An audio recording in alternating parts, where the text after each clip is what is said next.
Seymur Baycan, 4 romantik hekayə. Birinci hekayə.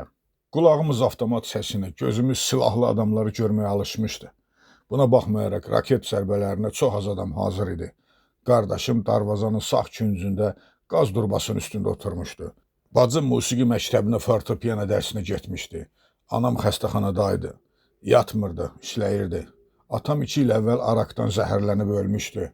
Ya cənnətdə idi, ya da cəhənnəmdə. İkisindən birində. Mən bazarın yaxınlığından keçirdim. Birdən raket atdılar. Dedilər adı Kristaldır. Güclü dağıdıcı qüvvəyə malik olmasa da dəhşətli səsi vardı. Qorxudan ağzıma su gəldi. Səhv etmirəmsə 6-cı Kristal bazarın qarşısına toyuq cücə satılan yerə düşdü. Biraz duman tüstü qalxdı. Adamlar qışqırdı. Göydə lələklər oynadı. Toyuqlar tut ağacının budağına yapışdı. Mənzərəni bədii təsvir etsək, sanki ağac toyuq gətirmişdi. Müharibədən bəhs edən filmlərdəki kimi. İkinci hekayə. O 4 yoldan 300 metr aralıda kəndin girəcəyində ikinci evdə tək yaşayırdı. Atasından ona böyük həyət, çoxlu meyvə ağacları, dərin quyu, balaca ev qalmışdı. Sovet şairləri ürəklərindən keçən sözləri despotların, tiranların sifətini təlxəklərin, dəlilərin dili ilə çırpırdılar. O nə dəli idi, nə də təlxək. Adam sadəcə xəstə idi, xəstə. Şalvarını göbəşdən yuxarı dartıb kəmərini o qədər sıxırdı ki, deyirdim bu dəqiqə kəməri qırılıb şalvarı bir anda dizinə düşəcək. Kənd arvadları yalandan yaşmaqlanıb pıqqıldaşacaq. Qaloş geyinər, şalvarının balağını corabın içinə dürtərdi. Toylarda bir ayaq üstə oynayar, yaslarda ən azı 2 boşqab aş yeyərdi. Yay qış saqqalda gəzərdi. Gözünə görünən, əlinə keçən dəmir dümürü, metal qırıntılarını 4 yolda yerləşən kooperativdən deşik vedrələri, çürük quruşu telləri həyətə daşıyırdı. Yalan olmasın, həyətə 20-22 metr hündürlüyündə dəmir tayası yığmışdı. Heç kim dəmir tayasına yaxın gedə bilməzdi. Vurub adamın başını yarardı. Zaten onunla şid zarafat etmək istəyənin daşla vurub başını yarmışdı. Deyirdi, samolyot düzəldib uçub gedəcəm buradan. Düzəltməyini düzəldəcəm, amma bilmirəm uçacaq ya yox. Uçsa da düzəldəcəm, uçmasa da. Yazdığım kimi danışırdı. Oxumaqdan başına hava gəlib deyirdilər. Ermənilər qəflətən kəndə hücum edəndə hamı qaçdı, təkcə o ermənilərə əsir düşdü. Üçüncü hekayə.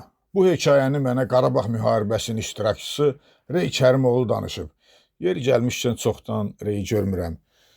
Bizim balaca qərargahımız sakit bir kənddə yerləşirdi. Kənddə 5-6 qoca, kənar rayonlarda qohumları olmayan adamlar qalmışdı. O evdə semiçka, stuçni sigaret, bu sözlər dırnaqsız yazılır. İran saqqızları satırdı.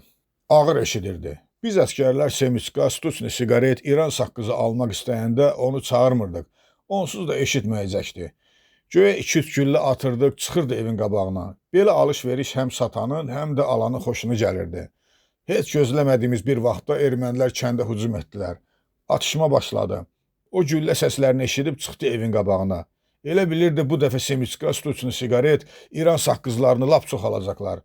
Güllə ona elə qapının ağzında dəydi. Müharibədən bəhs edən filmlərdəki kimi.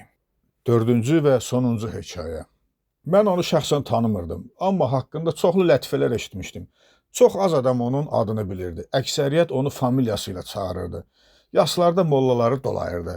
Cür məclislərdə rayon burjuaziyasını əyləndirirdi. Ömründə bir dəfə də olsun rayondan kənara çıxmamışdı. Sovet dövründə əskərliyə getməmişdi. Söyüşlə danışar, amma onun söyüşündən heç kim inciməzdi. Onun ayaq basdığı məclislərdə hamı gülərdi. Əsl rayon klassiki idi. Yemək pulsuz, taksi pulsuz, köynək pulsuz, hələ üstəlik cibinə pul da basardılar. Qısası hər rayonun belə məşhur tipi olur. Onu axırıncı dəfə görən adamın bu yaxınlarda söhbətini eşitdim. Mən rayondan çıxırdım. Maşında benzin az qalmışdı. Qırmızı işıq yanırdı. Benzinli maşınların hamısı rayondan çıxmışdı.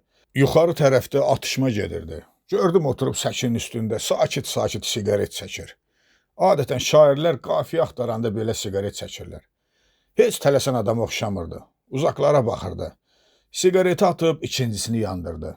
Müharibədən bəhs edən filmlərdəki kimi. Dur ayağa, nə oturmusan burada? Maşının benzini qurtarır. İndi gəlib səni əsir götürəcəklər. Görürsən o körpünü? Görürəm.